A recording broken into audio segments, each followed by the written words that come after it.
Ton amour parfait a tout renversé. Ton amour parfait a tout supporté. Ton amour parfait a tout remporté.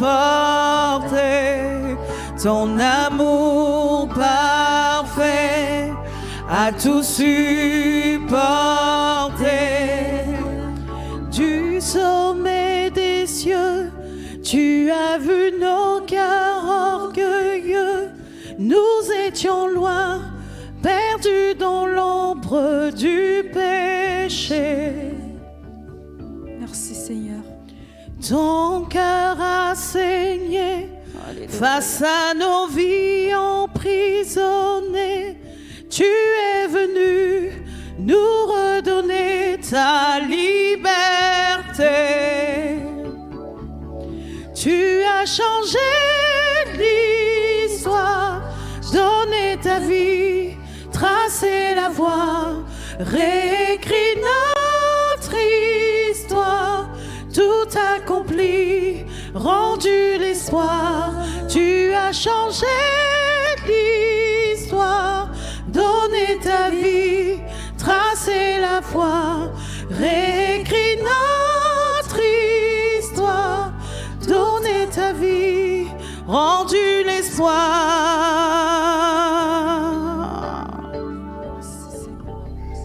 Les cieux proclament,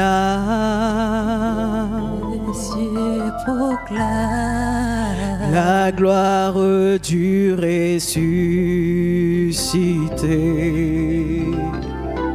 Rien n'est égal,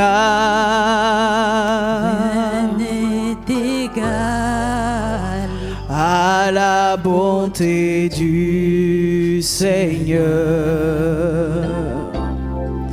À jamais il sera, À jamais tu seras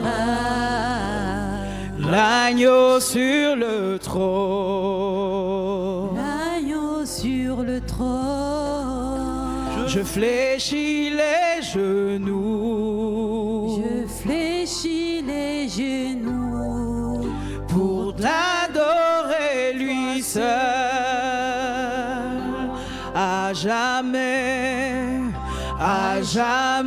il sera, à jamais il sera l'agneau sur le trône, l'agneau sur le trône. Je fléchis les genoux, je fléchis les genoux pour l'adorer lui seul. Je veux chanter, Je veux chanter la gloire du ressuscité. L'agneau immolé, l'agneau immolé nous a rachetés pour Dieu. À jamais il sera, à jamais il sera l'agneau sur le trône, l'agneau sur le trône. Je fléchis les genoux, je fléchis les genoux pour l'adorer lui seul. À jamais il sera, à jamais il sera l'agneau sur le trône, l'agneau sur le trône. Je fléchis les genoux, je fléchis les genoux pour l'adorer lui seul, pour l'adorer lui seul.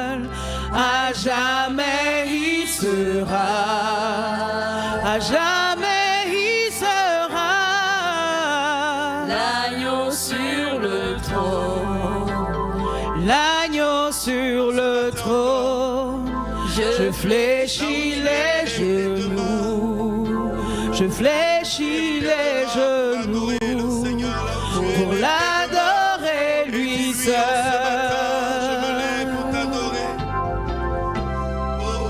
À jamais il sera, à jamais il sera l'agneau sur le trône, l'agneau sur le trône. je fléchis les genoux, Je fléchis les genoux pour l'adorer lui seul. Je veux chanter, je veux chanter la gloire du ressuscité, Celui qui a vaincu la mort, l'agneau immolé, l'agneau immolé celui qui tient les nous clés, a rachetés pour les clés de la victoire, les Dieu. clés de la vie. À jamais il sera, Jamais tu seras Adore celui qui l'agneau a sur vaincu le trône. et qui est ressuscité. l'agneau sur le Celui qui a vaincu la mort, le Je séjour des fléchis les genoux morts, et qui a pris les clés, qui a triomphé. Adore celui-là qui a pour triomphé. l'adorer lui Alléluia, le seul. prince triomphant. Donc voilà, nous sommes là aujourd'hui et puis nous allons partager la parole de Dieu. Et je crois fermement que Dieu va faire quelque chose. Moi, je suis le pasteur Rodriguez. Je suis pasteur principal de l'église Ministère Christ sans frontières, basée en région parisienne. Et une assemblée qui bientôt va fêter ses 13 ans d'existence. Ce n'est pas simple, mais Dieu fait grâce. Amen. Et donc, quand je vois l'assemblée ici que vous êtes, vraiment, je bénis le Seigneur parce qu'il n'y a pas de faible commencement. Ça ira très, très, très loin. Alléluia. Et donc, que Dieu vous bénisse tous pour ce travail que vous êtes en train de faire. Et ce matin, je vais t'emmener un peu en profondeur. Soyez sensibles parce que j'enseigne en même temps, je prophétise en même temps et j'exerce en même temps. Donc, selon que l'Esprit de Dieu va me conduire d'un moment à l'autre, je peux passer d'une dimension à une autre dimension. Alléluia. N'attendez pas la fin de mon message pour vivre votre miracle parce que je crois que durant même le message, vous allez recevoir le miracle. Et j'aime dire, sentez-vous libre dans la présence de Dieu parce que Dieu va se manifester d'une manière ou d'une autre. Vous savez, il ne dépend pas de ce que nous avons planifié comme calendrier. Il est en dehors du temps, c'est pour ça qu'il est Dieu. Et parce qu'il est en dehors du temps, à n'importe quel moment, il peut incliner un temps pour la réalisation d'une chose particulière. Alléluia. Et ce matin, tu vas recevoir. Personne ne sortira de ces lieux tel qu'il est arrivé. Parce que je ne connais personne qui rencontre Jésus et qui reste pareil. Et là, je parle de Jésus le Christ. Alléluia. Alors, je vous invite, on va se mettre debout, faire la lecture de la parole de Dieu et nous allons, par l'Esprit du Seigneur, entrer pour recevoir ce que le Seigneur a en réserve pour nous ce matin. Nous lisons la parole de Dieu dans Luc, le chapitre 5, à partir du premier verset.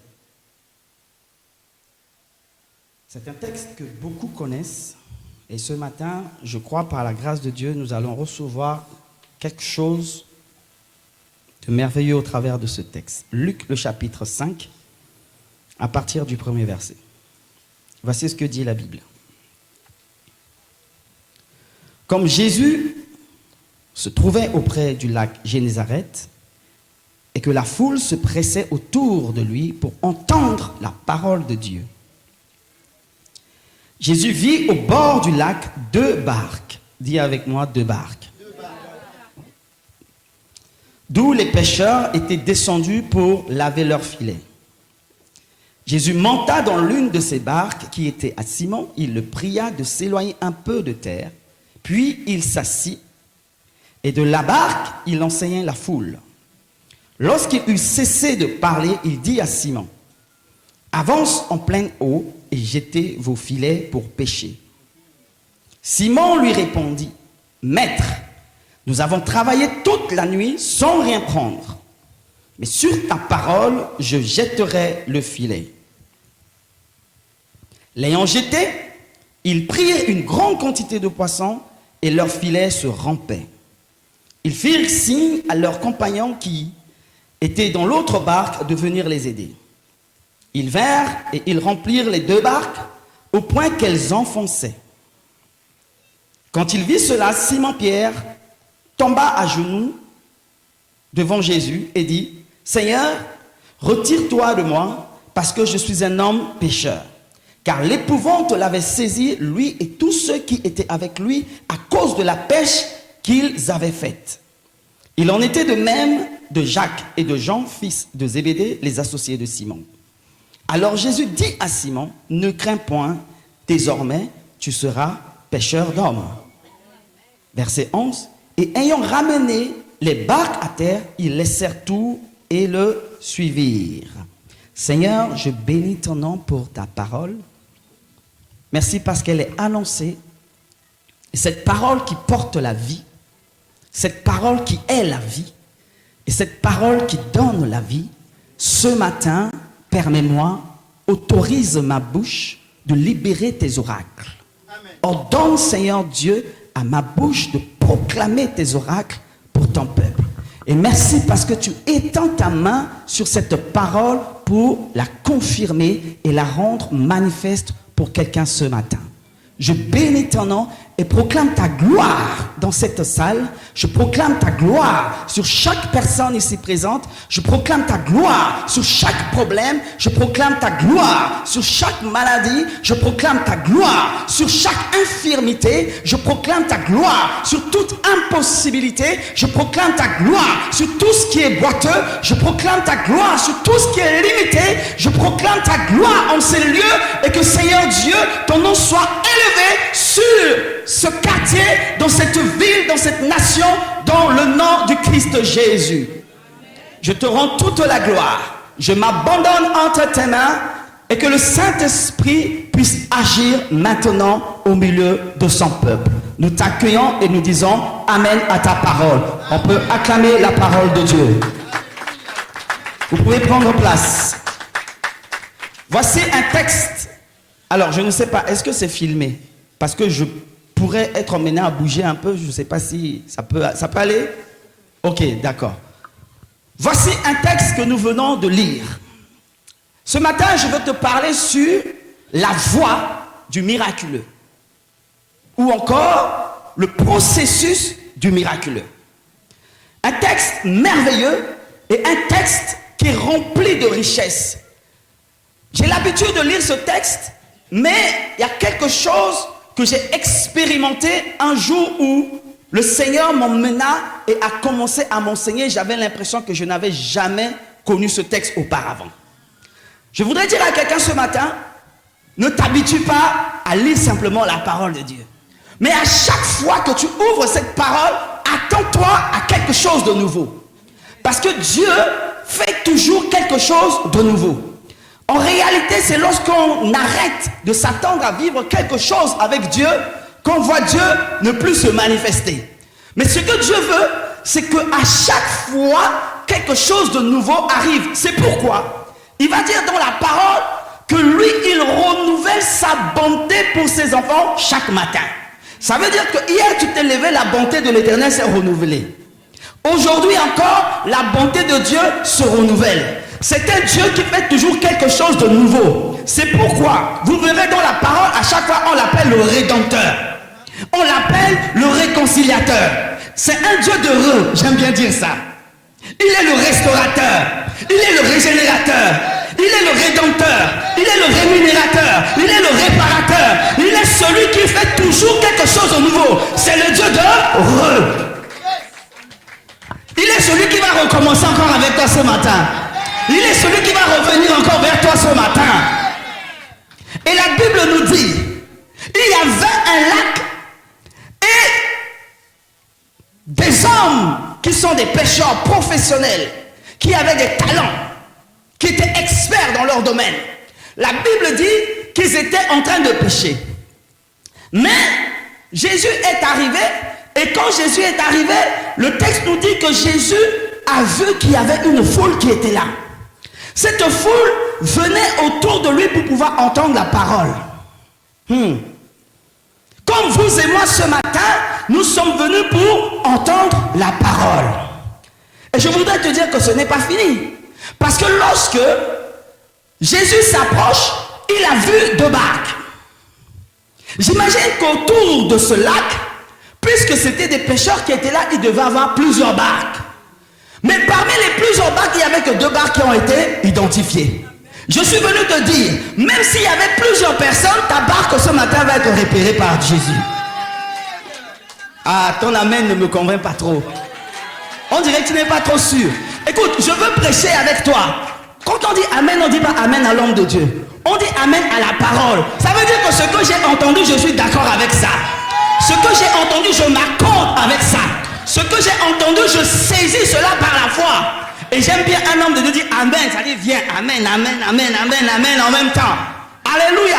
Donc lorsque je te libère la parole et que tu es d'accord avec la parole, dis amen. Quand tu dis amen, tu reçois la parole en même temps. La Bible dit, il a identifié deux barques. Alors qu'il y en avait plusieurs. Mais Dieu va aller préciser deux. Parce que Dieu est le Dieu qui fait toujours les choses en deux temps. Il y a toujours un premier temps, il y a toujours un deuxième temps. C'est pourquoi vous trouverez qu'il y a une première alliance et il y a une deuxième alliance. C'est pour ça qu'il y a un Nouveau Testament, il y a aussi un Ancien Testament. C'est pour ça quand il appelle Moïse, il dit Moïse, Moïse. Si Moïse, tu n'as pas entendu la première fois, tu entendras la deuxième fois. C'est pourquoi lorsqu'il s'est approché de Joseph, il a donné le premier rêve à Joseph et la Bible dit qu'il a donné un second rêve. C'est pour dire que si Joseph, tu n'as pas compris le premier rêve, le deuxième rêve, Jésus, Joseph, tu comprendras le deuxième. Je suis venu te dire que si Dieu t'a parlé la première fois, tu n'as pas entendu, aujourd'hui, tu entendras une deuxième fois. Ce n'est jamais fini avec lui. Alléluia, le Dieu de il fait et il refait.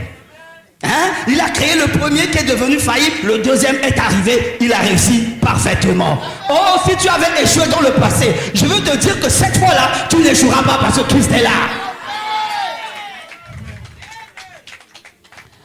Alors, il s'est approché et il a vu qu'il y avait deux pécheurs, et particulièrement un. Celui-ci, il va symboliser l'image de tout ce que nous devons être. Il a vu cet homme de Pierre qui descend, il est Simon, et ils étaient en train de laver le filet. Ça veut dire que s'ils ont lavé le filet, c'est que la pêche est finie. N'est-ce pas? Donc on lave le filet pour rentrer. La réalité est que, en ce temps, ils n'ont pas tout ce que nous avons aujourd'hui.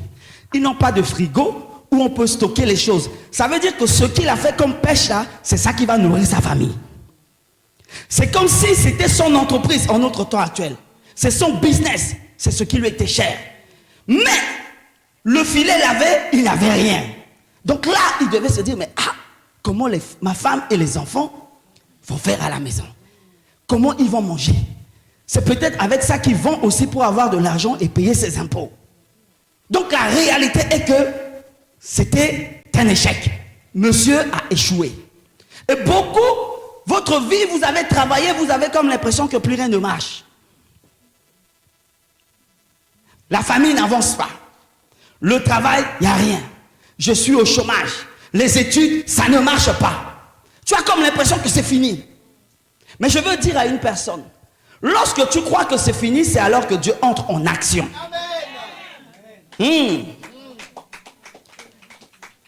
C'est cette situation-là que Dieu veut. C'est ça qui intéresse Dieu. Parce qu'en réalité, lorsqu'on parle de miracle, ça veut dire qu'il y a quelque chose de surnaturel qui s'est passé. Et donc, Jésus s'approche de Monsieur Pierre, qui est en train de laver le filet. Et Jésus lui dit, laisse-moi monter dans ta barque. Je veux te révéler quelque chose. Si Simon, sa barque là, il y avait des poissons dedans, vous pensez qu'il allait accepter que Jésus monte? Non. Ah, c'est son business. Il allait protéger ses poissons. Mais puisque la barque est vide, bon, monte, il n'y a rien dedans. Je n'ai rien à perdre. Et je voudrais te dire ce matin, il y a des moments, il y a des circonstances dans la vie où tu vas passer par des choses, tu es complètement vidé. Il faudrait que tu sois vidé pour que Dieu entre dedans. Ah, Dieu n'entre pas dans la vie de quelqu'un qui est déjà rempli. Si tu es rempli de toi-même, il n'a pas sa place dedans. Dieu monte dans la vie d'une personne lorsque cette personne est vidée. C'est pourquoi certaines personnes, parfois, c'est en prison qu'ils vont rencontrer Dieu. Parce que là, en prison, il est bloqué, il est fini, il est condamné à mort. Il s'attend à mourir. Et là, il commence à attendre Dieu. Et Dieu entre en action. Je suis celui qui vient te libérer. Parfois, certaines personnes, c'est sur le lit de la maladie qu'ils vont rencontrer Dieu. Parce que la barque doit être vide pour que Dieu monte dedans. La barque doit être complètement arrêtée pour que Dieu monte dedans. Parfois, tu peux connaître des crises dans ton entreprise pour que Dieu entre en action. C'est pour cela qu'il est Dieu, c'est pour cela que nous sommes hommes. Nous sommes hommes, c'est parce que nous ne pouvons rien sans lui. Le jour où tu crois que tu es capable de faire sans Dieu, Dieu restera bras croisés et te regardera. Mais le jour où tu dis, j'en peux plus, je n'y arrive plus, avec mes enfants, avec mon mari, avec ma femme, avec ma famille, avec l'église, à ce moment, Dieu dit, maintenant je peux entrer en action. Et donc il dit à Simon, est-ce que je peux monter dans la barque? Un Simon, ce matin, Dieu me dit de te dire, il veut monter dans la barque. Cette barque peut également représenter ta propre vie. Quand Dieu arrive, en premier, il ne commence pas par opérer le miracle. La première des choses qu'il commence à faire, c'est rentrer dans ton cœur. S'il n'entre pas dans le cœur, le reste ne se fait pas. Le besoin de Simon, c'était les poissons. Mais le besoin de Dieu, c'était entrer dans le cœur de Simon. Donc Simon devait accepter de céder son entreprise. Ah! Et quand je dis ça, je me dis, mais est-ce que moi aujourd'hui, si Dieu venait et me dit, ton entreprise là, tu es chef d'entreprise, donne-moi ça. Est-ce que je vais accepter? Vous voyez un peu la chose? Parce que c'était son entreprise qu'il a cédé. Et donc quand Jésus monte dans la barque, quand Dieu entre dans son cœur, le Christ est arrivé. Et la Bible nous dit ensuite, quand il monta dans la barque, il le pria de s'éloigner un peu de terre. Laissez-moi dire à quelqu'un ce matin, la terre symbolise le monde. En d'autres termes, on dit la terre c'est l'Égypte. Il symbolise le monde. Dans la Bible, l'eau symbolise la parole. Et l'eau symbolise également l'Esprit de Dieu. Et donc, Jésus est en train de lui dire, si j'entre dans ton cœur, tu ne peux pas rester dans le monde. Éloigne-toi un peu, parce que si tu restes aux frontières du monde, tu peux facilement repartir dans le monde. Beaucoup de chrétiens sont repartis dans le monde, ont abandonné Dieu parce qu'ils ont accepté le Seigneur, mais ils sont restés au bord de la terre. Quitte la terre, avance un peu pour t'éloigner. Si tu veux que Dieu commence à agir dans ta vie, il faudrait que tu t'éloignes de toute ta manière de faire du passé pour entrer dans une nouvelle dimension. Éloigne-toi un peu de la terre. Et la Bible dit, lorsque Simon a accepté de s'éloigner de la terre, alors Jésus s'assit pour pouvoir annoncer la parole. Tant que Dieu ne s'assoit pas dans ta vie, rien ne va se passer. Vous voyez, beaucoup de personnes, ils ont accepté le Seigneur, mais ils ont gardé le Seigneur debout.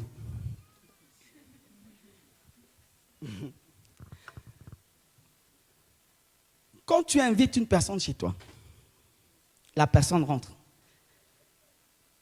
Qu'est-ce que tu fais? On le fait asseoir. N'est-ce pas? Je te propose une place, assieds-toi, prends de l'eau, bois quelque chose, etc. Mais si j'arrive chez une personne, tu me reçois, je reste debout. Ça veut dire que tu es en train de me dire, vite fait, va-t'en, tu n'es pas le bienvenu dans cette maison. Hein? Donc, beaucoup ont accepté Dieu et ont gardé Dieu debout. Or, ce que Dieu veut, c'est avoir une relation assis avec toi. Parce qu'en réalité, les grands contrats se traitent de manière assise. On ne parle pas des choses sérieuses en marchant. On parle des choses sérieuses en s'asseyant. Alléluia! Si Dieu ne s'assoit pas, rien ne va se passer.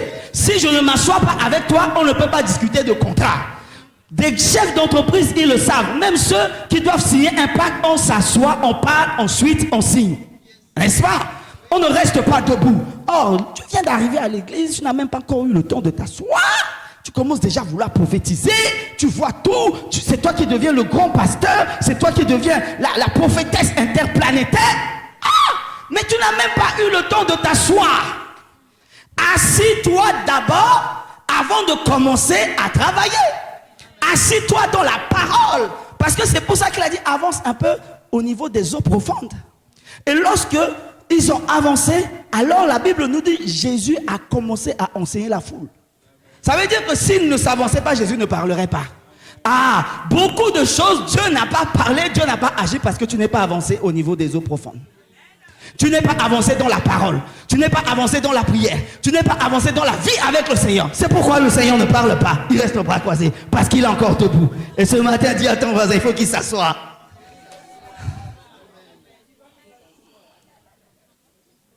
Alléluia. Et quand il s'est assis, il a commencé à parler. Vous voyez pourquoi? En fait, en réalité, il y avait la vague d'eau. Il y avait la vague d'eau. Donc, lorsqu'il parlait, la vague d'eau emportait la voix de Jésus. Parce qu'il n'y avait pas de micro. Tout ce qui existe, écoute. Est-ce que je parle à une personne? Tout ce qui existe sur la terre, écoute. Ça veut dire que si la parole de Jésus va être emportée par les vagues, pour être entendue par la foule, c'est que tout ce qui existe, écoute. Imaginez, un jour, il est venu, il a vu un arbre. Il veut manger, l'arbre n'a pas de fruits. Il dit à l'arbre, à partir de maintenant, tu ne produiras plus rien. Le lendemain, on revient, on retrouve l'arbre a complètement desséché.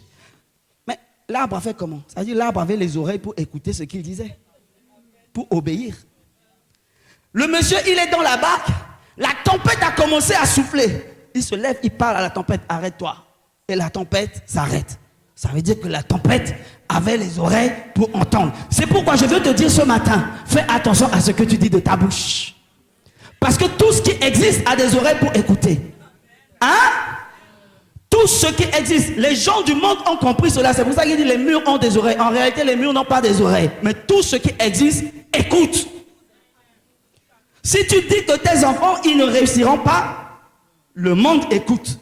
Ça là, Dieu ne va pas réaliser. Satan va réaliser ça dans la vie de tes enfants. Beaucoup de personnes ont condamné la vie de leurs enfants, ont condamné leur famille par des paroles qui sortent de leur bouche. Parce que la vie et la mort sont au pouvoir.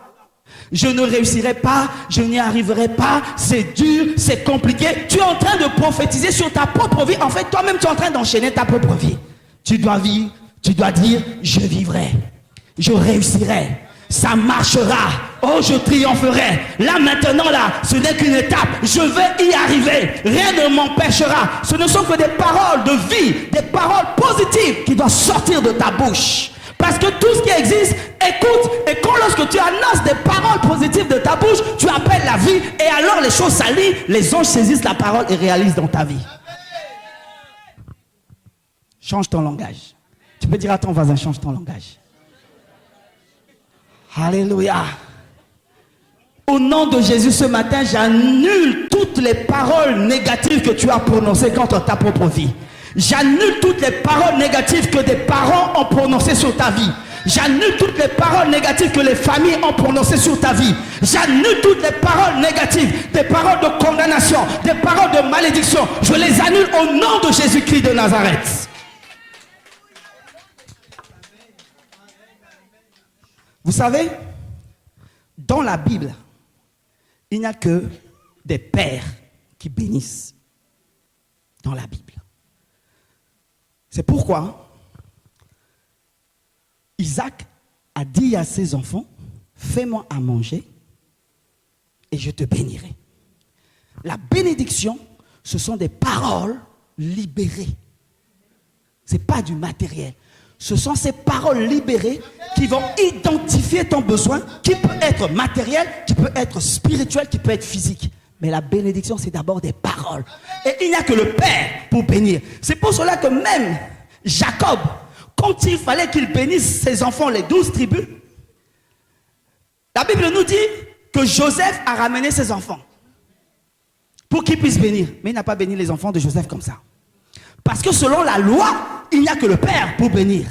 Et donc, qu'est-ce qu'il a fait? Il a pris les enfants de Joseph, il a fait ses enfants. Ça veut dire qu'il devient leur père.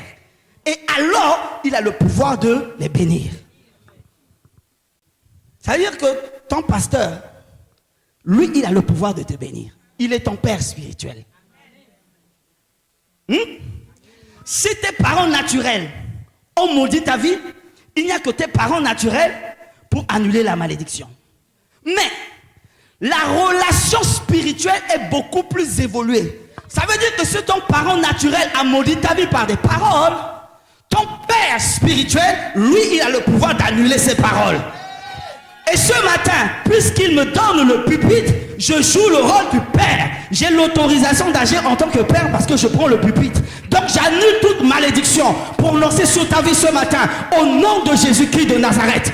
Tout héritage des ancêtres, tout échec lié à ta famille, toute maladie où les gens meurent au fur et à mesure de la même maladie dans ta famille, j'annule cela au nom de Jésus. Si dans ta famille, des hommes et des femmes ne se marient pas, j'annule cela. Sur toi, ça s'arrête. Tu vas te marier. Tu vas réussir les projets de Dieu pour ta famille. Tes enfants vont réussir au nom de Jésus-Christ de Nazareth. Acclame le Seigneur.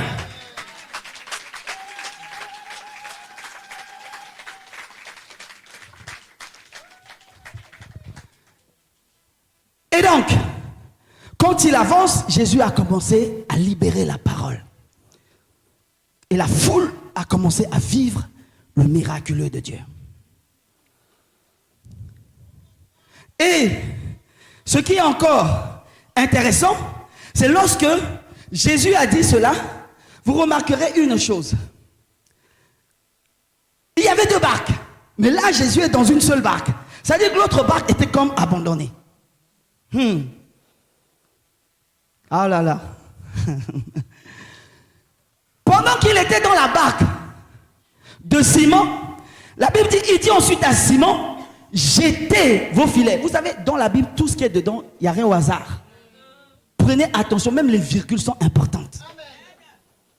Il a dit à Simon, jetez vos filets. Ça veut dire que c'est un ordre qui a été donné. Quand l'ordre est donné, l'ordre doit être exécuté. Et quand on exécute, on ne discute pas. Que je comprenne, que je ne comprenne pas, j'exécute l'ordre. Sans comprendre. Lorsque David est devenu roi, c'est parce qu'il a exécuté l'ordre de se lever et d'aller sur le champ de la bataille. N'est-ce pas? C'est qui lui a dit? C'est son père, encore une fois. Le père lui a dit, vas-y, ramène à manger. Ok, j'y vais. Et quand il est arrivé là-bas, il a eu l'opportunité de devenir roi. Joseph, pour accéder à la primature, devenir premier ministre en Égypte, il a fallu que son père l'envoie prendre des nouvelles de ses frères. Le père savait très bien que les frères de Joseph n'aimaient pas Joseph. C'est comme si le père l'avait envoyé pour être tué. Or, il y a quelque chose qui paraît un peu contradictoire. L'enfant que tu aimes, que tu chéris, parce que la Bible nous dit qu'il aime beaucoup Joseph.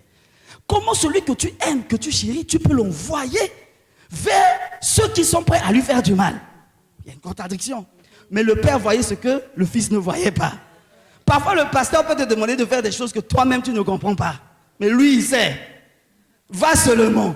Quand il est arrivé là-bas, c'est ce qui lui a donné l'opportunité non seulement d'être trahi, mais de devenir premier ministre demain. Et de sauver toute la nation, toute la famille. Est-ce que je parle à une personne? Bon, je vois que tu n'es pas trop d'accord avec la parole. Si tu dis pas amen, j'avance pas. Alors, il a dit, jetez vos filets. La parole a été annoncée. Et nous comprenons très bien le français. S'il dit jeter, ça veut dire qu'il a parlé pour plusieurs. Mais vous allez voir la réaction de Simon. Simon va dire, bon, maître, nous avons travaillé toute la nuit. Nous n'avons rien trouvé. En fait, il était en train de dire à Jésus, monsieur, toi tu es charpentier. Tu ne connais pas ce métier ici, là.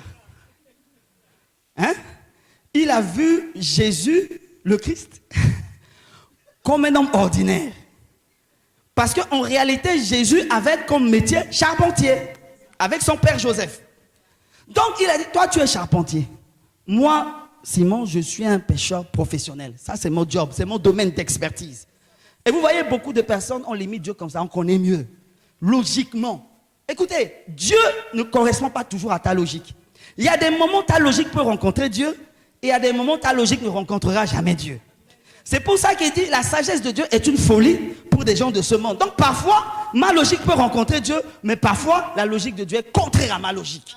Donc, c'est pour cela qu'un homme d'esprit, un homme de foi, c'est celui qui va dire Amen à Dieu même s'il ne comprend pas. Dieu ne te dit pas toujours comment ça va se passer. Parce que si Dieu nous dit tout, non, on peut abandonner même avant.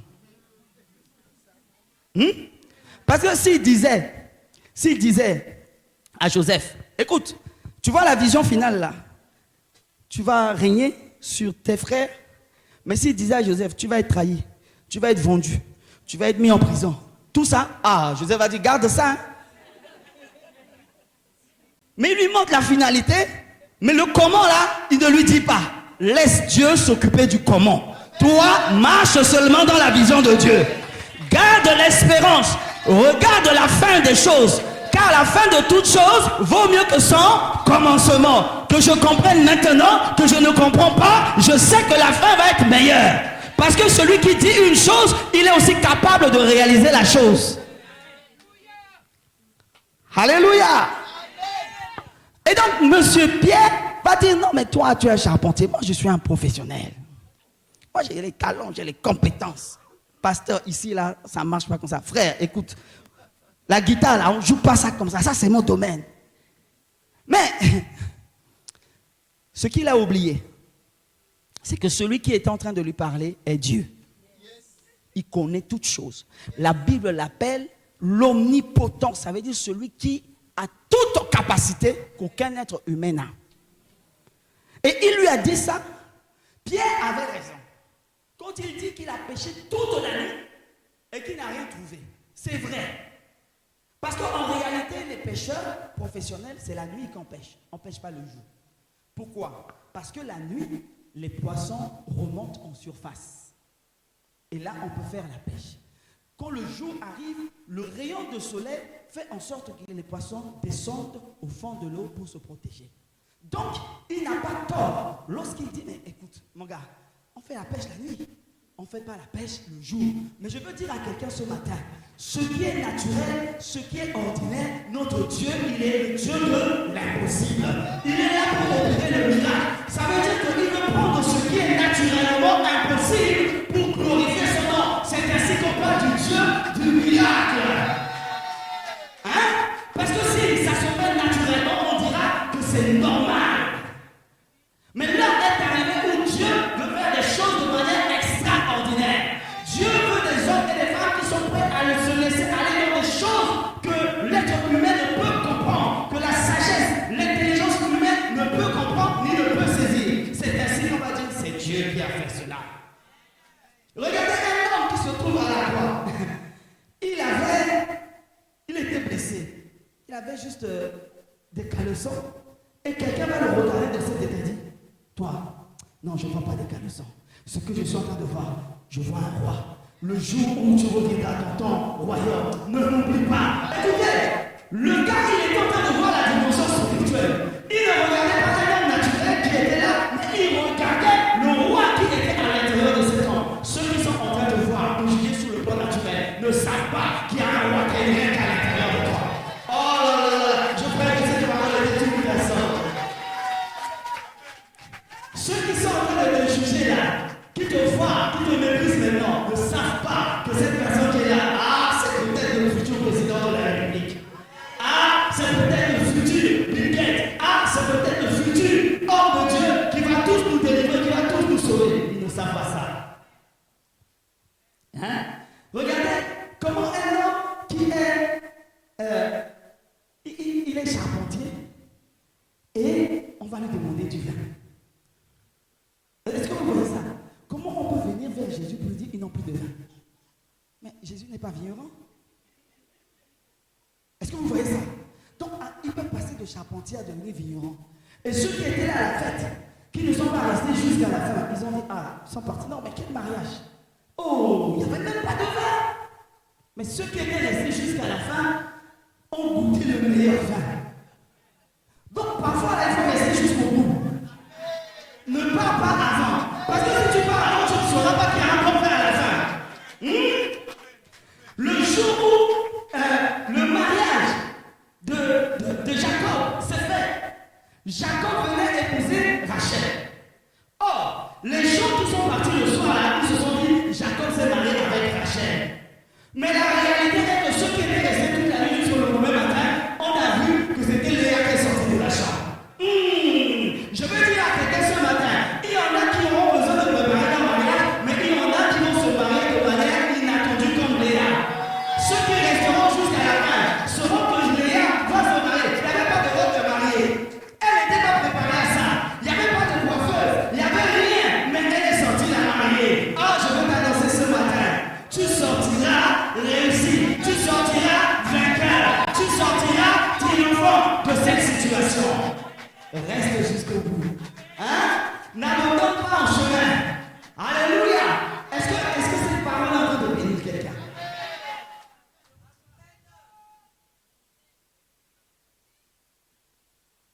Et M. Pierre, au lieu de rentrer dans la logique de Jésus, il raisonne. Et parce qu'il a raisonné, le raisonnement a pris le contrôle. Et le raisonnement a produit en lui celui qui se repose que sur sa capacité et qui ne voyait qu'en lui et qui ne voyait pas les autres. Or, qu'est-ce qui va se passer? Il lui a dit, jetez vos filets, et lui il va dire, bon, on a essayé en vain, ça n'a pas marché, quand même je vais faire ce que tu me dis. Heureusement qu'il a obéi. Mais il va quand même diluer l'ordre qui lui a été donné. Il dit, bon, sur ta parole, je jetterai le filet. Ça n'a jamais été dit, tu jettes. Il a dit, vous jetez. Mais il a pensé à je jette. Parfois, Dieu veut venir nous bénir, nous faire du bien. Mais trop souvent, on ne pense qu'à nous. La bénédiction de Dieu dans notre vie, ce n'est pas pour nous, c'est pour les autres. Mais Pierre a pensé à lui. Il a dit, je jetterai. Dieu a laissé faire. Jette. Il a jeté. Et la Bible dit qu'il a commencé à prendre beaucoup de poissons. C'est comme si en fait il était en train de recevoir la bénédiction. Ce que ce monsieur a cherché toute la nuit, il n'a pas trouvé. Et voici, il est en train de trouver. Dieu est en train de le bénir. Dieu est en train de faire. Dieu est en train d'opérer. Dieu est en train de vivre des portes. Les promesses que tu as reçues du Seigneur, tu vois certaines de ces promesses commencer à s'accomplir, à se réaliser. Tu te souviens que tu as promis, tu as fait, tu as promis, tu as fait. Et Pierre est en train de voir comme ça les poissons arriver. Oh, il glorifie le Seigneur. Il était dans la joie. Mais la Bible dit, ensuite, le filet s'est rompu. Et les poissons qu'il est en train de recevoir est en train de se perdre. Mais il est écrit que la bénédiction de l'Éternel enrichit n'est suivie d'aucun chagrin. Mais comment Dieu peut lui donner autant de poissons et qu'il est en train de perdre les poissons? Je vais te révéler quelque chose. Le filet s'est déchiré, les poissons sont en train de se perdre, tout simplement parce que Dieu était en train de créer la circonstance pour obliger Monsieur Pierre à se rendre compte que ce que j'étais donné comme ordre, ce n'était pas pour toi seul. L'ordre que j'étais donné, c'était pour les autres aussi. En réalité, lorsque le filet s'est rompu et que les poissons étaient en train de se perdre, c'est alors que Pierre a compris qu'il fallait qu'il se rallie, s'aligne sur la parole, l'ordre donné par Dieu. Alors il s'est retourné vers les autres pour les appeler de venir l'aider. Écoute, parfois les bénédictions que tu reçois du Seigneur, tu es en train de perdre parce que tu as oublié les autres. Retourne-toi, regarde celui qui est à côté de toi, regarde ton voisin. Ce que Dieu veut faire dans ta vie, ce n'est pas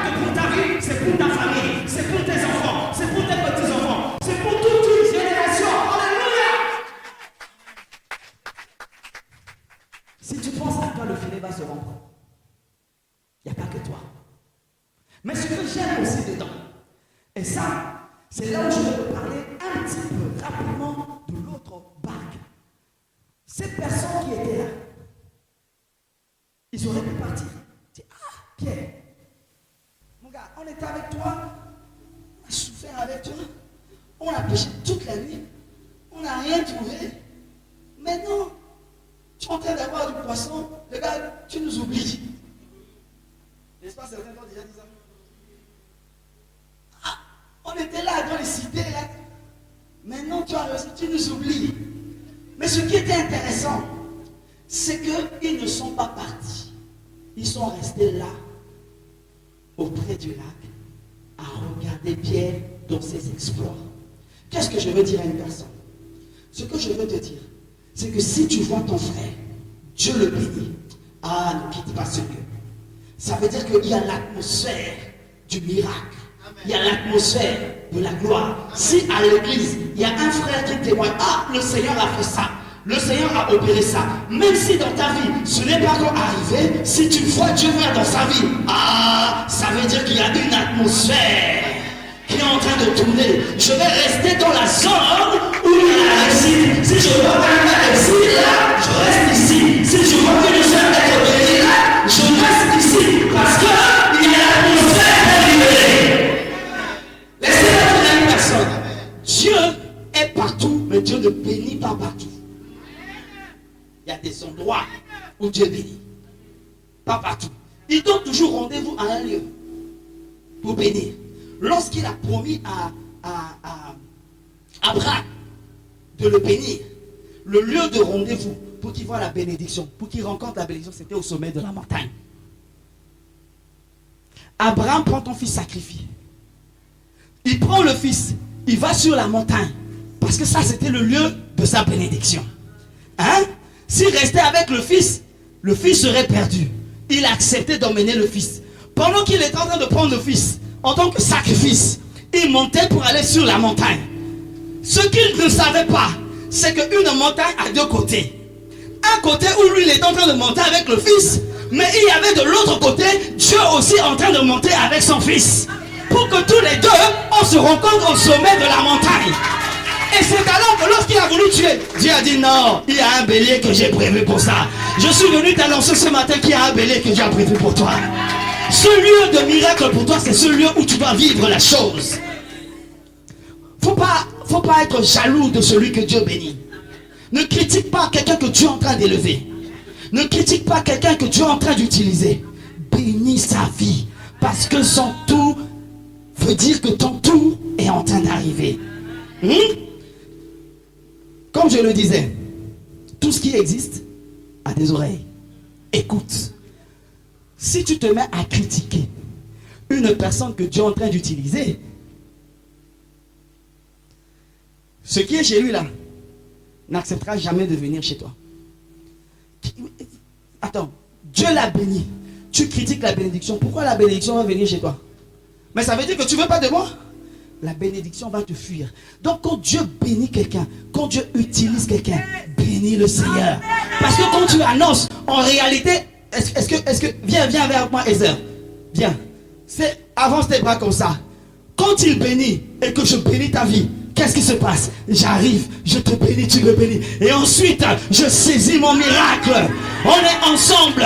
Parce que si je continue d'annoncer, Jésus guérit, je bénis ta vie, toi aussi tu bénis. Ce que j'avance, toi aussi tu avances. En réalité, c'est ce qui se produit dans notre vie. Lorsque Dieu opère le miracle, je vois les yeux d'un aveugle s'ouvrir. Alors que moi, je sais que j'ai un problème de stérilité. Je dis, oh Seigneur, tu as ouvert les yeux de ces aveugles. Certainement, la stérilité dans mon corps, ça va partir. Oh, je te bénis. Pendant que je suis en train d'annoncer ça, le miracle, le Dieu des miracles s'avance vers moi. Et la stérilité dans mon corps, pas parce que ça ne partait pas là, parce que je suis en train d'appeler la guérison. Si tu te mets à critiquer, la chose fuit. Et donc ils étaient là, ils sont restés. Ils disaient, ah bon, c'est pas grave Pierre. Bon, on espère que tu vas te souvenir qu'on est dans le coin. Mais quand Dieu a créé la circonstance et que Pierre s'est retourné, a lancé l'appel vers eux. Ah! S'ils n'étaient pas là, ils n'allaient pas profiter. La Bible dit quoi? Ils ont couru ils sont venus et ils ont commencé avec Pierre à ramasser les poissons. Et la Bible nous dit ensuite, la suite du verset, que les 2 barques étaient remplies. Si Dieu a touché ton voisin, il n'y a pas de raison que Dieu ne te touche pas. Si Dieu descend dans ta vie, il n'y a pas de question que Dieu ne touche pas toute ta famille. Parce que à toi seul, tu deviens le point de contact du miracle des autres. À toi seul, tu deviens le point de contact de la guérison des autres. À toi seul, tu deviens le point de contact de la réussite et du succès des autres. C'est pourquoi tu ne dois jamais te fatiguer d'être dans la maison de Dieu. Jamais. Alléluia. Ça cadre avec ta vision ou pas? Fais-le. Parce que Dieu, il connaît toutes choses. Pendant que Pierre, il était en train de prêcher toute la nuit. Comme Dieu, il est omniprésent, ça veut dire qu'il est partout. Dans le monde des esprits, sachez qu'il n'y a pas de notion d'espace et de temps. Ça veut dire que je peux être là maintenant, en esprit, je peux voir ce qui s'est passé il y a des années en arrière. Pourquoi? Parce qu'en esprit, ça n'existe pas. C'est pourquoi des hommes peuvent raconter ce qui s'est passé 10 années en arrière et ils peuvent parler aussi des choses à venir. Parce qu'en esprit, cette séparation que nous avons humainement n'existe pas. Donc Pierre, pendant qu'il est en train de pécher toute la nuit, il ne sait pas que c'est Dieu lui-même qui a organisé un temps de rendez-vous pour lui le lendemain matin. Tous les poissons qui devaient être là, Jésus les a tous dépassés pour les mettre dans un coin. Écoute, tes poissons là, ils sont dans un coin, ils t'attendent.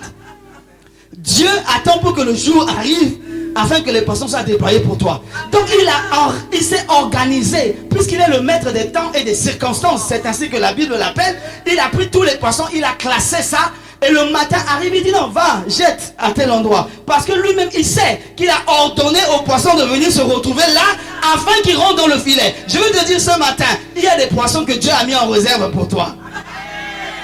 Tu vas accéder à ces poissons-là. Les poissons symbolisent ce dont tu as réellement besoin. Guérison, miracle, réussite, paix, joie, délivrance, restauration, réparation, tout, miracle financier, tout ce que tu veux, c'est ça qui symbolise les poissons. Or Dieu les a mis quelque part pour toi. Et ces poissons-là t'attendent. Dis à ton voisin, personne ne les prendra.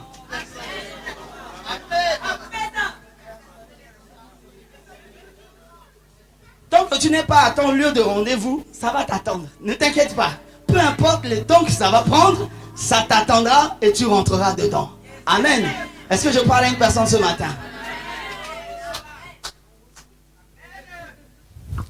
Ensuite, la Bible dit qu'il a vu cela et ils ont rempli les 2 barques à tel point, le verset 7, que les barques étaient en train de s'enfoncer. Alors, Simon-Pierre a compris quelque chose, que ce qui vient de se passer, ce n'est pas quelque chose d'ordinaire.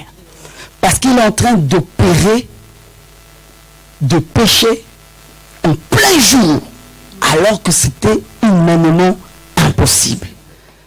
Puisque quelque chose d'impossible vient de se passer, il a réalisé qu'en réalité, c'est Dieu qui peut faire une chose pareille. Je veux t'annoncer ce matin, ceux qui t'ont connu, que tu avais rien, que tu échouais, eux-mêmes, ils reconnaîtront que quelque chose s'est passé dans ta vie. Le lac n'a pas changé.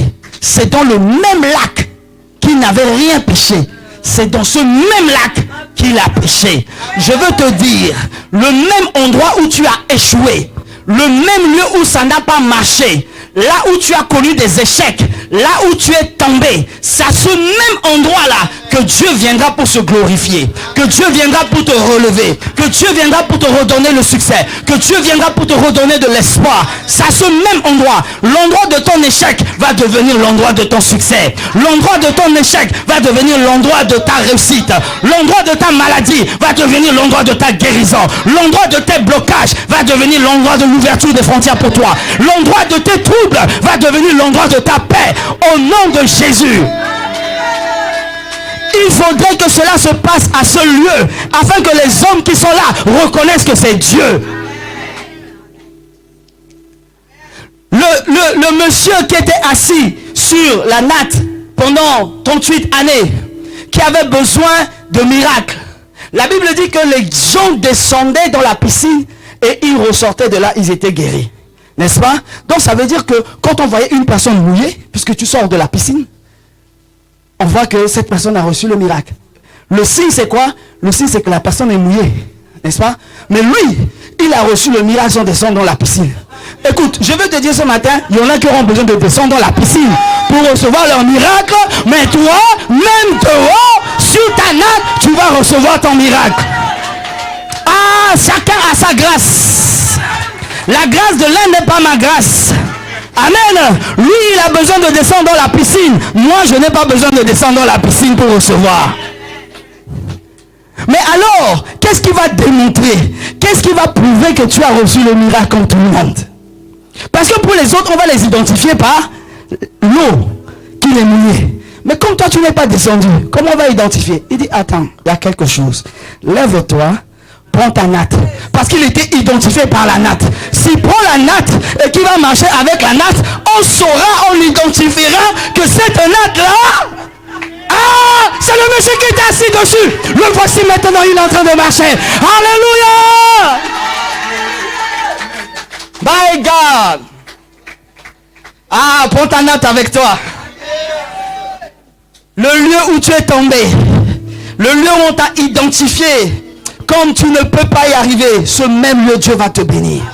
Je déclare ce matin, vous irez loin dans cette assemblée au nom de Jésus. Les gens qui vous ont vu commencer petit, les gens qui vous ont méprisé, ils seront surpris de ce que Dieu va faire. Oh, l'Esprit de Dieu va susciter au milieu de vous des femmes et des jeunes qui vont opérer des choses que personne n'a jamais opérées dans cette région. On parlera de cette assemblée au sein de cette région. On dira à Rouen, il y a un lieu où Dieu fait quelque chose et cela va descendre sur toute une génération. Ce matin, je libère la grâce du miraculeux dans vos vies. Ce matin, je libère la grâce de la réussite et du succès dans vos vies.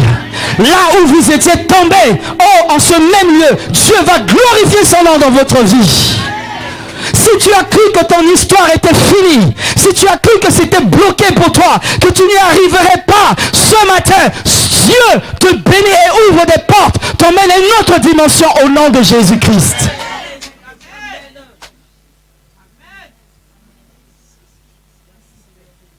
Reçois la grâce et la faveur de Dieu. Trop longtemps tu as manqué de paix. Tu es troublé dans ta propre maison. Ce matin, le Dieu de paix t'accorde la paix. Reçois la paix, reçois la paix, reçois la paix.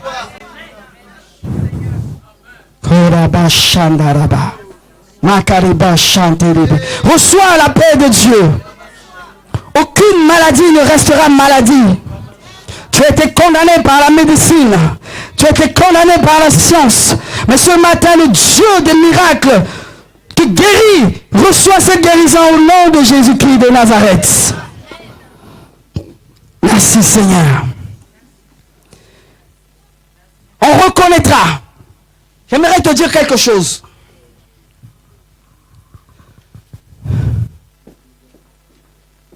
Parmi tous les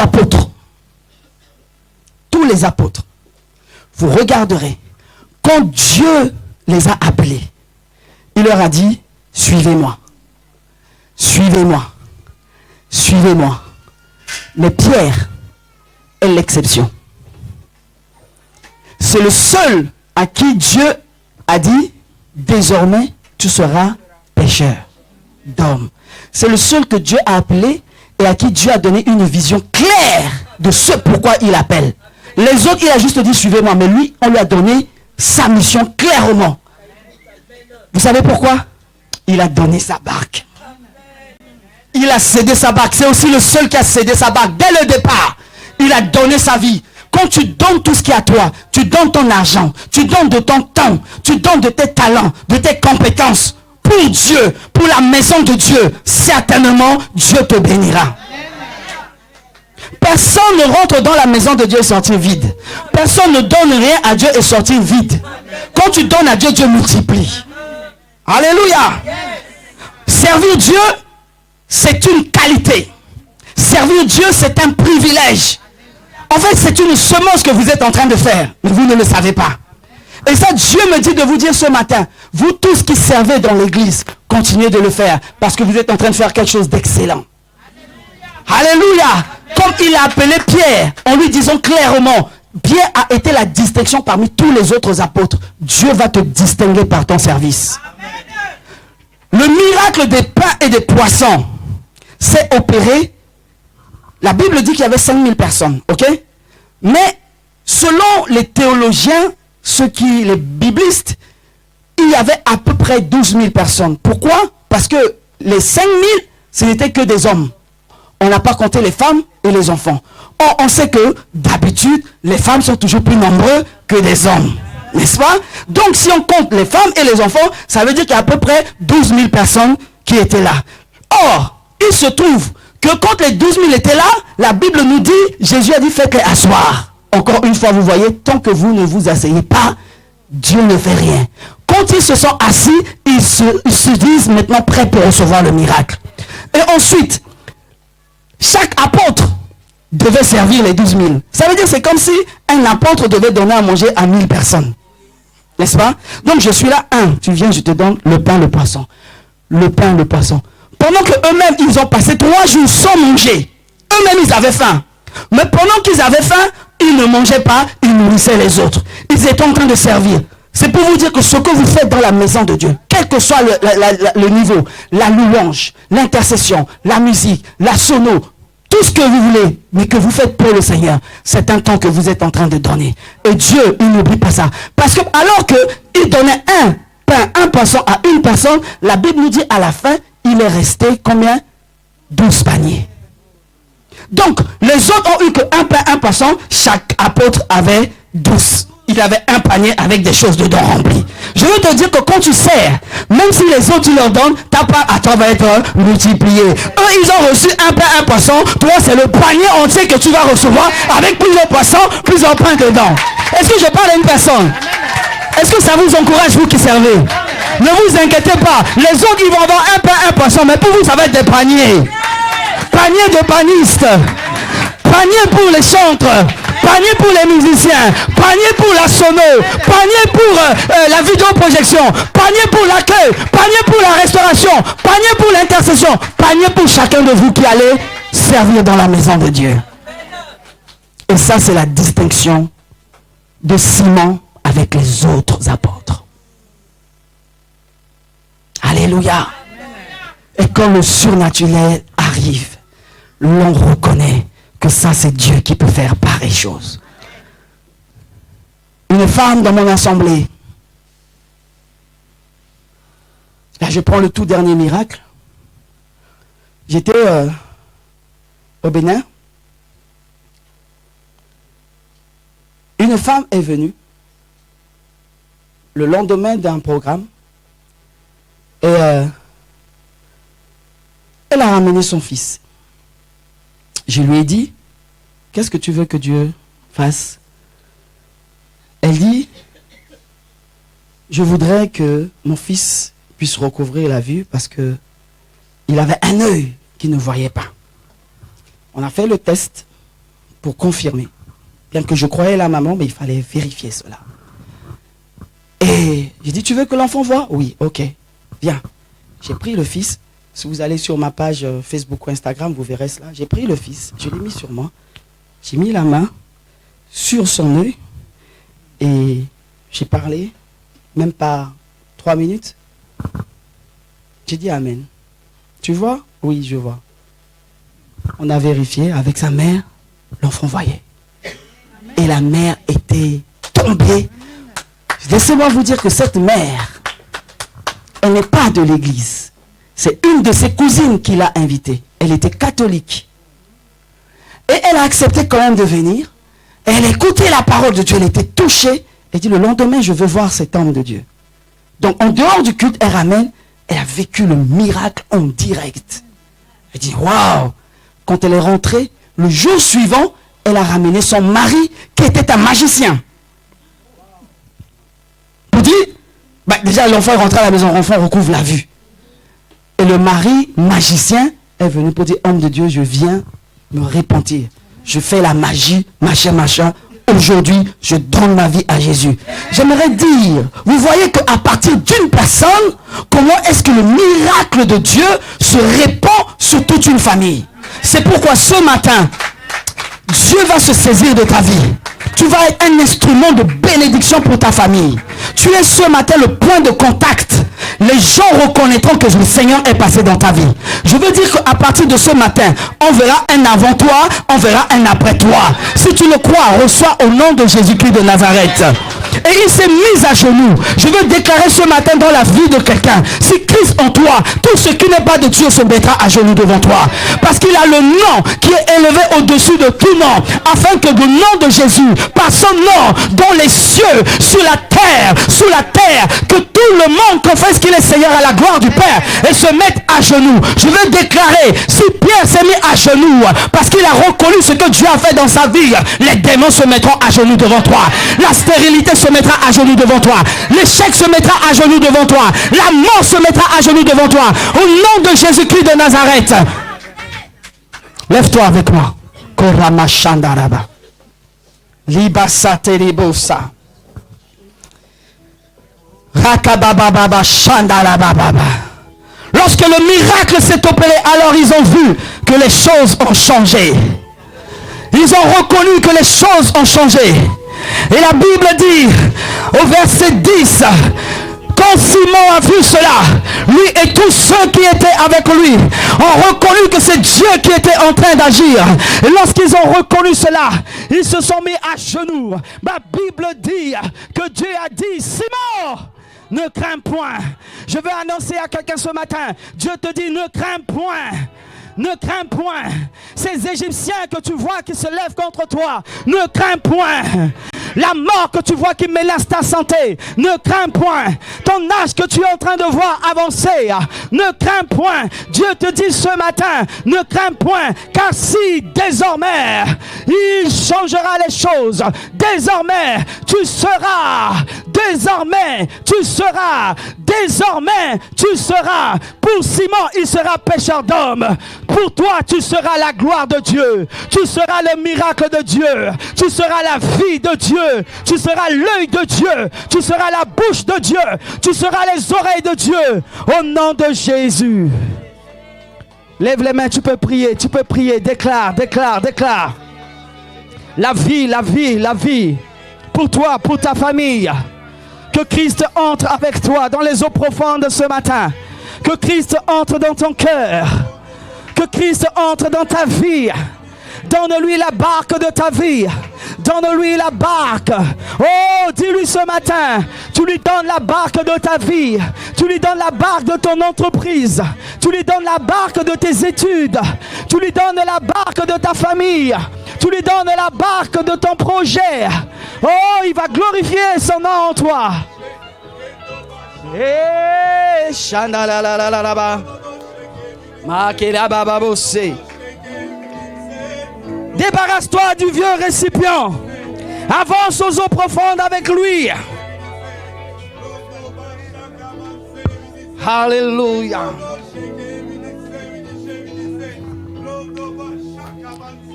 Ce matin, je veux prier particulièrement pour des personnes qui ont du mal à concevoir. Particulièrement. Si tu as du mal à concevoir, vous pouvez jouer un fond musical. Laissez-vous conduire librement. Menacé par la stérilité, ne regardez pas au temps et aux circonstances. Le Dieu des miracles est là. Dans mon assemblée, plusieurs femmes qui étaient stériles ont eu des enfants qui sont encore bien grands dans la maison. Et ce matin, je veux briser le pouvoir de la stérilité sur ta vie. Si c'est ton cas, tu lèves simplement la main et je vais prier pour toi. Et tu mets la main sur ton ventre. Le miracle va s'opérer dans ton corps. Dans le nom de Jésus, je commande à toute infirmité qui produit la stérilité dans ton corps de quitter dans le nom de Jésus-Christ de Nazareth. J'ordonne à la stérilité de partir dans le nom de Jésus et que tes entrailles deviennent fécondes au nom de Jésus-Christ de Nazareth. Je commande à la vie d'entrer en toi, de toucher tes membres, de toucher tes organes dans le nom de Jésus-Christ de Nazareth. Je brise le pouvoir de la stérilité sur ta vie.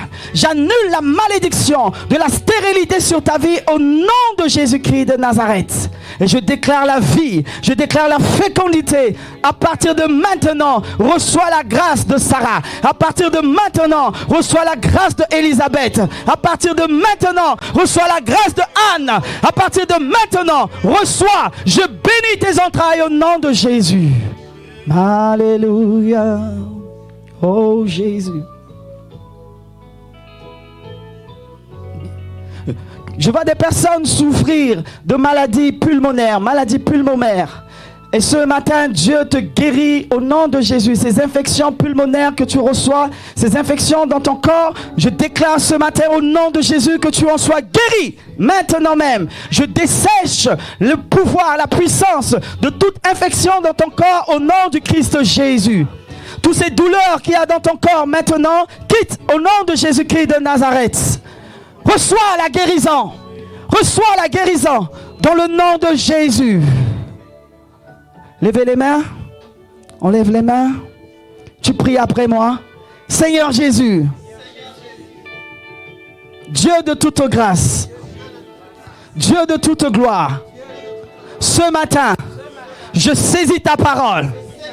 Ce matin, je saisis ta parole. Désormais, ma vie est pour toi. Désormais, ma vie est pour toi. Ce matin, je te donne ma barque. Je te donne ma barque. Monte dans ma barque. Monte dans mes projets. Monte dans mon présent. Monte dans mon avenir. Maintenant, monte dans ma famille. Au nom de Jésus-Christ, je reçois la vie. Au nom de Jésus-Christ, je saisis la gloire. Je saisis la paix. Je saisis la puissance. Là où j'étais tombé, ce matin, je me relève. Là où j'étais faible, ce matin, je deviens fort. Là où j'ai échoué, ce matin, je réussis. Dans le nom de Jésus. Dans le nom de Jésus. Dans le nom de Jésus. Je saisis ma providence. Je saisis ma providence. Maintenant. Maintenant. Alléluia. Tu peux prier. Prie. Saisis les choses. Déclare. Je te laisse quelques instants pour déclarer les choses et je vais clôturer par une prière. La vie se trouve sur ta langue. Ce que tu veux, ce que tu attends de Dieu. Ce matin, dis-le à Dieu. Les oreilles entendent, le monde entend. Déclare. Alléluia. Alléluia. Prends ta vie, prends la paix, prends la joie. Prends la réussite, prends le succès. La guérison, la stabilité. Il y en a beaucoup, vos vies ont été comme bloquées. Mais ce matin, Dieu débloque les choses. Reçois.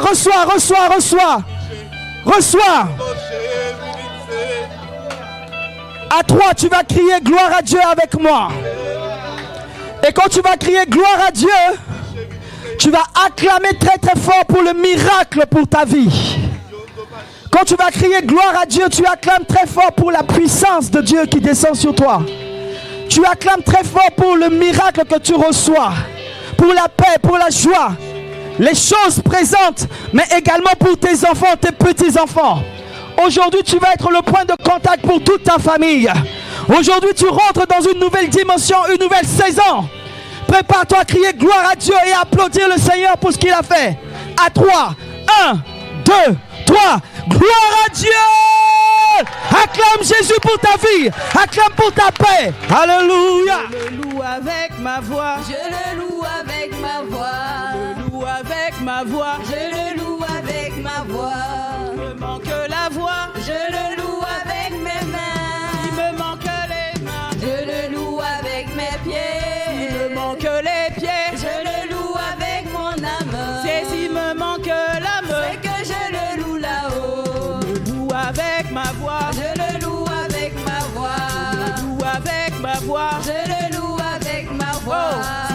manque la voix, je le loue avec mes mains. il me manque les mains, Je le loue avec mes pieds. il me manque les pieds. Je le loue avec mon âme. Et s'il me manque l'âme, C'est que je le loue là-haut. et s'il me manque l'âme, C'est que je le loue là-haut.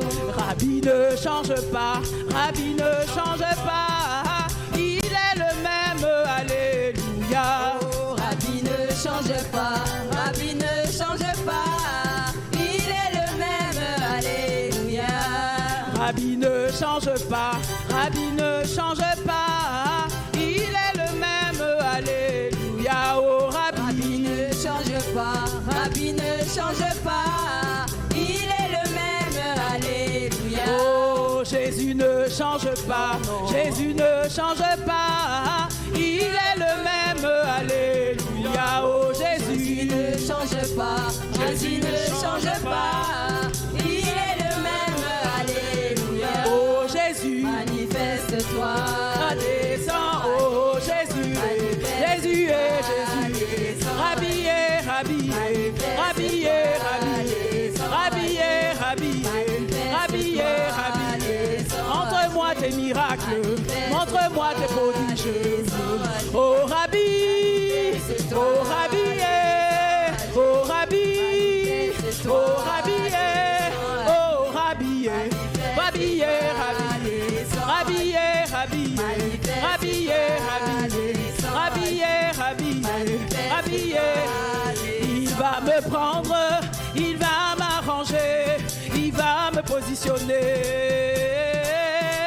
Il va me prendre, il va m'arranger, il va me positionner au sommet. Il va me prendre, oh, il va m'arranger, il va me positionner. Il va me prendre, il va m'arranger au sommet. Kembo, alléluia, Hosanna na Yahweh. Alléluia, Hosanna na Yahweh. Kembo, alléluia, Hosanna na Yahweh. Oh, alléluia, Hosanna na Yahweh. Na rendez-vous ya lola kolo kanisa basali na yo. Kembo, alléluia, Hosanna na Yahweh. Oh na Yahweh. Oh, na Yahweh. Oh na Yahweh. Oh, na Yahweh. Eba Hosanna na papa. Oh, na Papa. Oh na Yahweh. Oh, na Il va Yahweh. me prendre, il va m'arranger, il va me positionner. Oh